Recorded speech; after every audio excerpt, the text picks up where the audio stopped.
The spread of information networks is forming a new nervous system for our planet.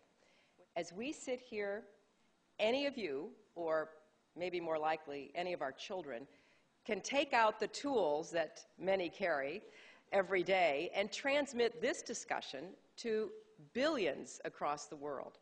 Now, in many respects, information has never been so free. There are more ways to spread more ideas to more people than at any moment in history. And even in authoritarian countries, information networks are helping people discover new facts and making governments more accountable. These tools are also being exploited to undermine human progress and political rights. The same networks that help organize movements for freedom also enable al-Qaeda to spew hatred and incite violence against the innocent. And technologies with the potential to open up access to government and promote transparency can also be hijacked by governments to crush dissent and deny human rights. But the Internet is a network that magnifies the power and potential of all others. And that's why we believe it's critical that its users are assured certain basic freedoms. Freedom of expression is first among them.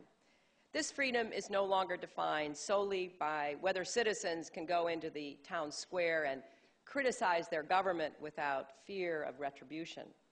Blogs, email, social networks, and text messages have opened up new forums for exchanging ideas and created new targets for censorship.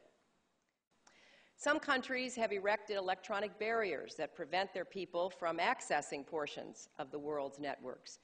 They've expunged words, names, and phrases from search engine results. They have violated the privacy of citizens who engage in non-violent political speech. These actions contravene the Universal Declaration of Human Rights, which tells us that all people have the right to seek, receive, and impart information and ideas through any media and regardless of frontiers. With the spread of these restrictive practices, a new information curtain is descending across much of the world. And beyond this partition, viral videos and blog posts are becoming the samizdat of our day. In the dictatorships of the past, governments are targeting independent thinkers who use these tools. In the demonstrations that followed Iran's presidential elections, grainy cell phone footage of a young woman's bloody murder provided a digital indictment of the government's brutality. We've seen reports that when Iranians living overseas posted online criticism of their nation's leaders, their family members in Iran were singled out for retribution. And despite an intense campaign of government intimidation, brave citizen journalists in Iran continue using technology to show the world and their fellow citizens what is happening inside their country. In speaking out on behalf of their own human rights, the Iranian people have inspired the world, and their courage is redefining how technology is used to spread truth and expose injustice. The freedom to connect. The idea that governments should not prevent people from connecting to the Internet, to websites, or to each other. The freedom to connect is like the freedom of assembly, only in cyberspace. It allows individuals to get online, come together, and hopefully cooperate. Once you're on the Internet, you don't need to be a tycoon or a rock star to have a huge impact on society. In Iran and Moldova and other countries, online organizing has been a critical tool for advancing democracy and enabling citizens to protest suspicious election results. And even in established democracies like the United States, we've seen the power of these tools to change history. And I'm proud that the State Department is already working in more than 40 countries to help individuals silenced by oppressive governments. We are making this issue a priority at the United Nations as well.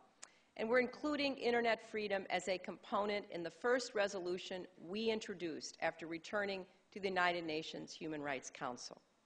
We are also supporting the development of new tools that enable citizens to exercise their rights of free expression by circumventing politically motivated censorship.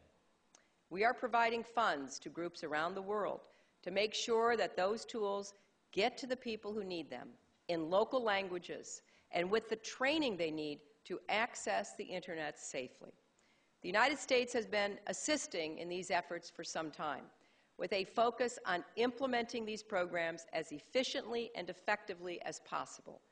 Both the American people and nations that censor the Internet should understand that our government is committed to helping promote Internet freedom. Now, ultimately, this issue isn't just about information freedom. It is about what kind of world we want and what kind of world we will inhabit. It's about whether we live on a planet with one Internet, one global community, and a common body of knowledge that benefits and unites us all, or a fragmented planet in which access to information and opportunity is dependent on where you live and the whims of censors.